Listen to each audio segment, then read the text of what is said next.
So, just lay down or sit down and try and make yourself comfortable, because it'll be a lot of new and exciting facts from these specific areas. So let's just begin with the first one, which is also most likely the most interesting of the bunch, which is the answer to what happens when someone enters a black hole. A lot of people think that the answer is unknown, and until recently there have only been theories as to what could happen when one person enters a black hole. But a friend of Stephen Hawking, a fellow physicist by the name of Don Page, recently announced and proved one of his theories was proven to be correct.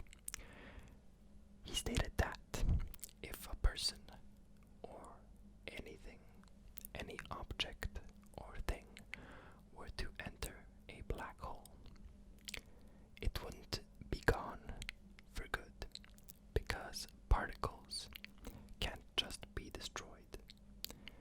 And the main part of his theory, which was that particle by particle, the information needed to reconstruct or reconstitute our body would re-emerge in the universe, but only the information would be left on those particles, because the particles would be all over the universe in different places. And the fact is, if a person were to enter a black hole, what would happen would be a subatomic disintegration at a much higher level than, for example, getting cremated or something similar, and afterwards scattered. The information that was in these cells of the fact that they were part of a human being will remain in a similar manner to when a book is burned, for example. All that remains is ash, but there is still information that can be extracted from that book, from the particles of the ash that it was once a book. Now, let us go on to the next fact, which is AI can now predict accidents, or at least the accident hotspots. Researchers at MIT and the QCAI recently did a paper where they, or should I say, found a method, a machine learning system that was fed high resolution satellite imagery, GPS coordinates, historical crash data, and it analyzed all of these so it could, in its own way, make a sort of pattern to be able to recognize hotspots where future accidents might occur.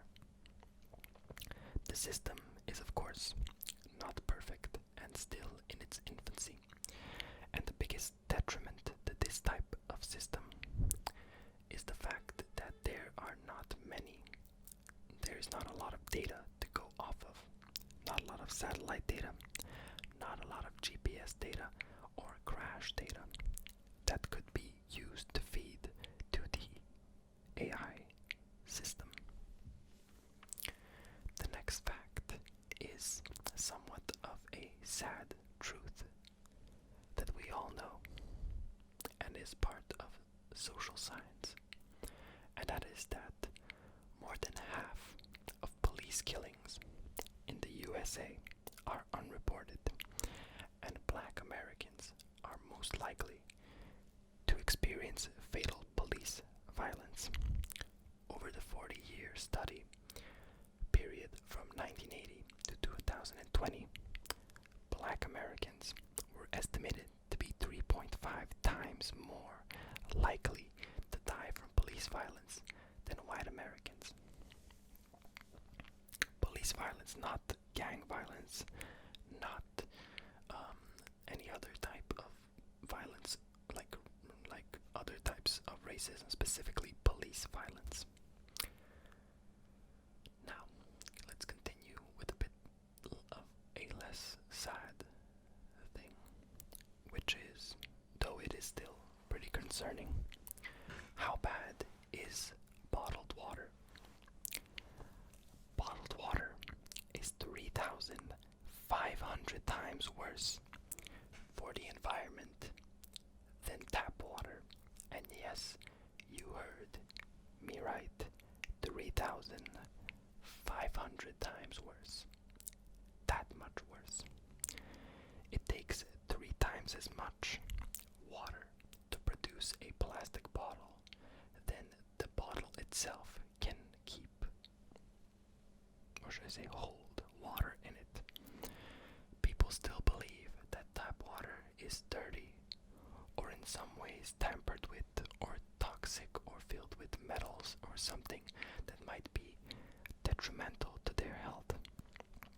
But many different research projects, especially in universities, have found that there is no health benefit or detriment to either bottled water or tap water. What's more, the fact that certain bottled waters, especially ones that are at a low price, can be quite unhealthy for people depending on where the actual source is and what it is that is put in the bottled water. So definitely try and use tap water more often. I recommend it, as I've been doing it myself ever since I was a child. Anyway, on to a bit more of a positive note. How do we restore coral reefs? Many of you probably know that the destruction of coral reefs is happening all around the world, and that is a massive problem when things like climate change and heat are endangering a lot of coral species. Well, a new microfragmentation and fusion method has been developed to grow certain types and species of coral in a shorter time than before. Certain types of coral can grow up to 100 years, some 30, but I think at least the minimum is about 30 years. But through this technique, labs are able to fragment, grow, and recombine corals in under 2 years to the size which would normally take 100 years, enabling much faster restoration of reefs, coral reefs. Next up, a bit more of positive news, which is that the diagnosis of prostate cancer might have a newer future, or should I say a better way than it did to find and diagnose it than it did before. And that is because Korean scientists recently developed a technique for diagnosing prostate cancer from urine with only 20 minutes with almost 100% accuracy, using AI and a biosensor without the need for an invasive biopsy. It may be further utilized in the precise diagnosis of other cancers using a urine test, which would be especially beneficial for other types of cancer that only have invasive testing and testing that might hurt the patient. Next up is a more interesting than bad or good in any way, and that is a new radio wave. At the University of Sydney, researchers detected strange radio waves emitting from outer space, particularly from the heart of the Milky Way, and those radio waves fit no currently available or understood pattern of variable radio sources, and could suggest a new class of stellar object which is uniquely emitting these new types of radio waves. Now on to one that I found quite funny, which is that people who eat meat, on average, experience lower levels of depression and anxiety, as I like to call them DNA, compared to vegans. A meta-analysis found the difference in levels of depression and anxiety between meat consumers and meat abstainers are greater in high-quality research studies when compared to low-quality studies. Not to say that the people that eat meat are happier than vegans particularly. It is more of a fact that omnivores are less prone to D&A. There has also been talk about the fact that if this research is correct and was done on a large group size, differing ages, then that would just mean because younger people are more prone to being vegans and therefore care more, are also more prone to depression and anxiety, while older people are the opposite. So that would also somewhat explain these results.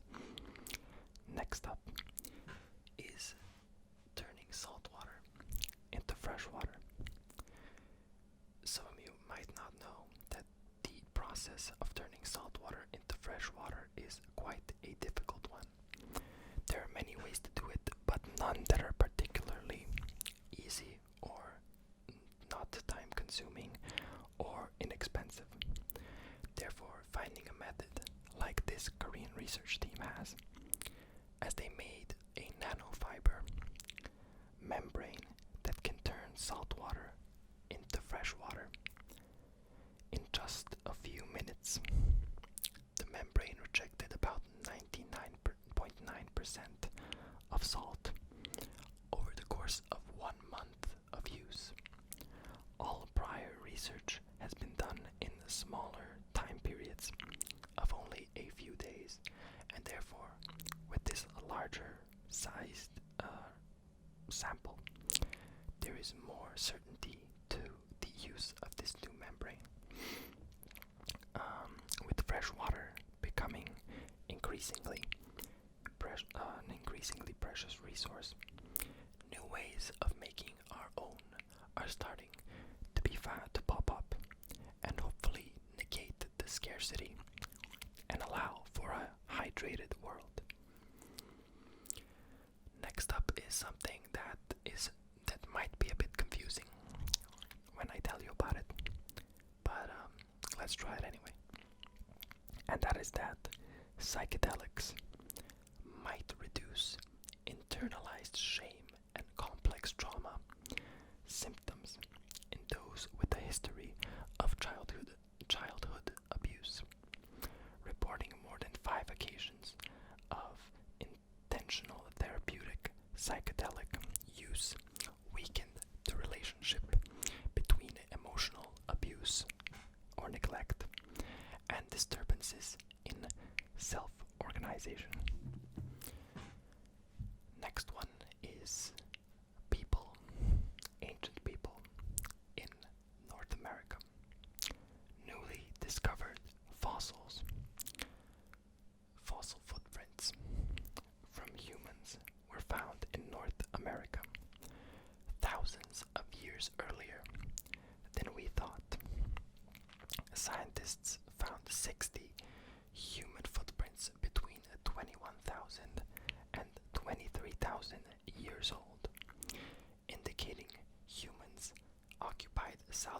southern parts of the continent during the peak of the final ice age. And the last one that I prepared this time around is solar cheaper than coal? In particular, solar energy and energy produced by coal. Solar and wind are by far the most affordable sources of electricity, period, according to the most recent report by Lazard. The cost of energy is much smaller for solar and wind in specific circumstances, while especially when compared to conventional methods, which in all situations are basically at the same price, so they do not depend on weather factors, which is both bad and good, though they are always bad if you ask me. The cost of operations is still not quite there for wind, at least when compared to conventional energy, as wind in certain situations is a lot pricier than even coal, or not a lot pricier, but as pricey as coal. But solar is in almost all cases, actually in all cases, cheaper than coal, but at least coal operations, but it is equal, or should I say equally cheap to use natural gas or atomic power, at least when it comes to operations. Over the next few years, these estimates will grow for renewable resources, while they should stay the same for traditional energy types. So these results will eventually become even better for the renewable part of this research, which in all honesty is very exciting for anybody that believes that climate change exists and believes that something should be done about climate change. I am one of those people. I almost signed up for a university, for an entire university, just because of that, because it was the main focus of one of the programs. But in the end, I ended up going into something less world-changing in a way. I kind of took the easy way out by going to video game design, but I still care for this. I still hope to one day help out both people, the world, nature, and other stuff like that. And if you guys enjoyed this type of video, definitely let me know, because this traditional type of whispering is always something that I like to do. Fact videos are also something that is kind of near to my heart in a sense, especially these types of videos where I talk about new advancements in technology, science, space, and everything else in between, because I myself find myself searching Reddit, other news articles, and stuff like that and YouTube videos for the newest stuff and information about awesome projects that might be coming and helping out the entirety of humankind in the future. So I'd like to thank you for watching. I hope you enjoyed and you were interested in this type of topic. And I will definitely and leave a like, maybe even a comment, and subscribe if you enjoyed the content. Check out some of my other content. I do language videos, mouth sounds, inaudible whispering, and a bunch of other stuff as well. So you'll probably enjoy it. And I will see you guys in the next video. Luckily ASMR.